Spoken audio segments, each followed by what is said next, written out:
Professor Rick here for another version of A Young Nerd's Guide. In today's lesson, we're going to be learning how to make one of my favorite foods, pizza! Pizza is so yummy. I love pizza with extra cheese and pepperoni. That's my favorite pizza. What's your favorite pizza? Let's go upstairs to my kitchen so I can teach you a little bit more about the history of pizza and we can make our own pizza. Let's go! I love to eat pizza from all around the United States. I live in New York and I'm so lucky because there are hundreds of amazing pizza places. Here are some of my favorite pizza places in New York and where I grew up in Connecticut. Have you ever been to an awesome pizza place? Something that pizza is over 2,000 years old. There are records that ancient Egyptians, Romans, and Greeks ate food that was just like a pizza, a flatbread with toppings on it. The pizza that we know today it's not as old. Something that pizza originally started in the Campania region of Italy. The pizza that we know today was most likely invented in the city of Naples in the region of Campania in the 1700s. Here is Naples on a map and a picture of the pizza that they created, Pizza Napolitana. It is a very simple pizza that is made from flour, water, raw tomatoes, fresh mozzarella, fresh basil, and olive oil. There were no other toppings allowed on this pizza. What's really interesting is that pizza was something that people consumed in their homes. It wasn't really sold anywhere until about 100 years ago. It wasn't even sold for the first time all over the place in Italy. Say what? It was sold in the United States. The first pizza place was opened in 1905 in Manhattan, in New York City. It was called Lombardi's, and I've had it. It's amazing pizza. We're going to be making our own pizza today, so you can take that Italian-American tradition back to your families. Let's get started. Every food recipe needs ingredients: flour, yeast, sugar, salt, water, olive oil, bowl, measuring cups, measuring spoons, cooking oil, wet towel. Your first step in making a pizza is to measure out the flour. We are going to be using solid volume to measure our solid flour. This is a 1 cup measuring cup. What I'm going to do is I'm going to take 3 1/3 cup of flour. Let's take our first one.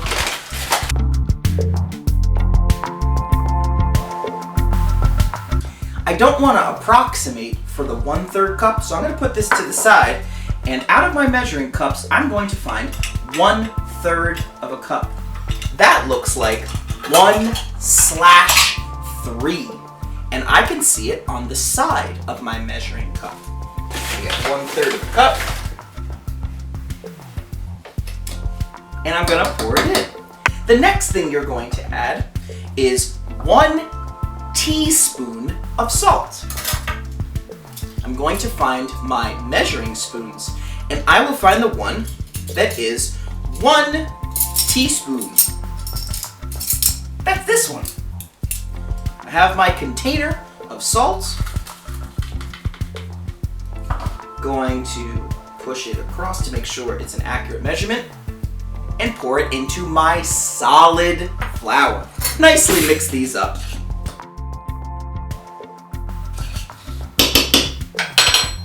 Awesome! Now I'm going to grab a second bowl. This second bowl is where I'm going to bloom my yeast. This is yeast. Yeast is a living organism. When you add it to water, starts to bubble up. When it bubbles up, the bubbles that are being created are carbon dioxide. Carbon dioxide is the same gas that we breathe out. Yeast is going to help our bread, or our pizza in this case, to rise. If we didn't add yeast, our bread wouldn't rise. I'm going to take 1 cup of warm water. This helps my yeast to bloom or create gases that are going to help my pizza rise. Pour that into my bowl. And then the next thing I'm going to do is add 1 teaspoon of yeast. 1 teaspoon. I'm going to put this in my water. With a spoon, I am going to mix it up a little bit. Before I add in my flour and salt mixture, I'm going to let this yeast bloom for 2 minutes.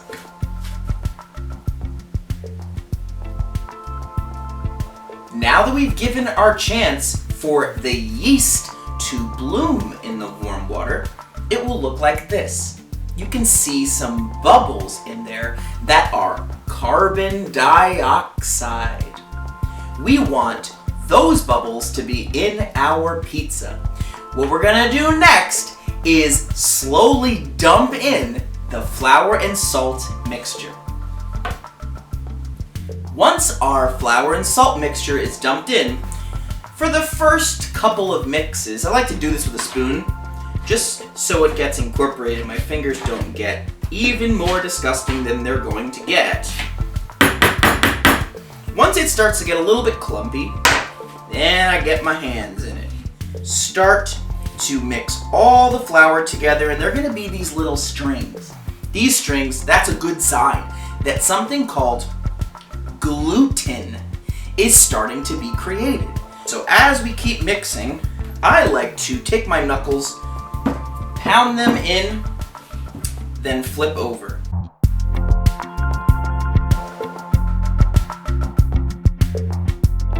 Here is what the texture is starting to look like. It's at this point that I like to add about a teaspoon of olive oil. And if it's getting a little bit too dry, you can add a teaspoon of water, just to make sure that everything is just mixing together nicely. Once you've mixed your dough ball for about 10 minutes, you are going to pick it up, fold in the bottom so that it has a circular texture. Don't worry if there are a little bit of bumps on the top. Now I'm going to take my cooking spray. This cooking spray is canola oil. You can also use olive oil. I'm going to put it in the middle. Now I'm going to let my dough ball rest under this damp towel so it can double in size. It doubles in size because of the gas that is continuing to be created by the yeast and water coming together. That gas, once again, is carbon dioxide. Once it doubles in size, should be about an hour, you're going to punch down the dough to get the gas out and cover it again for another 45 minutes to let more gas be created. See you in a little bit. 1 hour and a half later. Welcome back, nerds. It's been an hour and a half, and my dough has been rising the whole time because of the yeast. Let's see if it's gotten any bigger. Wow! It's almost doubled in size! The yeast has really been doing its job. So now our dough should look like this. So much softer, So cool. In order to help me roll this dough out, I want to flour my surface. Make sure that you have used a surface that is clean. I cleaned this surface with soap and water before I used it. What I'm going to do now is split my dough into 3 pieces. 1 piece, 2 pieces, and 3 pieces. Each of these pieces is about a cup of dough. And what I want to do first is I want to continue to tamp it down here, and then I'm going to take my rolling pin.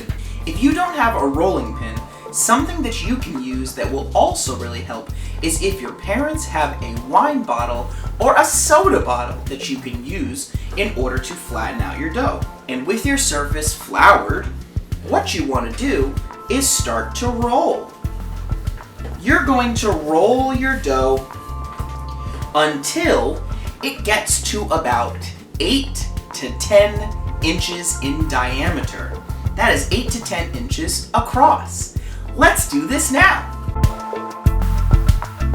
As you work on the rolling, make sure to ask an adult if they can set your oven to 475 degrees Fahrenheit. This temperature will help the pizza to cook really quickly and make it really crispy. Now I've rolled out my dough. My dough is about 11 inches. So the first thing I'm going to do is roll my crust all the way around just once. Perfect. My next step, I'm going to use olive oil. This olive oil is going to help the crust get really, really golden brown. Beautiful. The other materials that I have are mozzarella cheese, crushed tomatoes, pepperoni. That's my favorite pizza topping, but you can use any topping that you want. I'm going to use some canola oil, a pizza stone or a pizza baking sheet. This is really important because it has holes in it so that air can come up through and make that bottom really, really crispy. The last material that I have is a soup ladle. Get my dough onto an oiled surface. I'm going to put some olive oil, I'm going to brush some olive oil under to make sure that the bottom stays golden brown and it doesn't stick. Then I'm going to nicely put my pizza on here, correct any changes that may have happened when I was moving it. My next step is to add the crushed tomatoes. You can use pasta sauce for this, but I think that regular crushed tomatoes do the job really well. 1 spoonful, and then you lightly get it going to all those corners. The next step is to add mozzarella cheese. And my final step is to add pepperoni. You can add however many you want. I love pepperoni, so I'm gonna add a lot. There it is, my pizza. It's ready to go in the oven. Now for this next step, make sure a grown-up puts it in the oven. When you take it out to check it, a grown-up must do that as well, with oven mitts on. Please make sure that you're being as safe as possible near the heat of a very hot oven.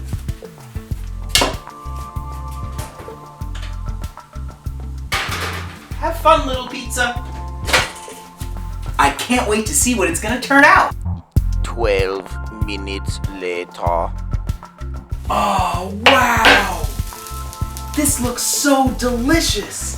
Nerds, we had an awesome lesson today on how to make pizza dough and how to make our own pizza in the oven with the help of an adult.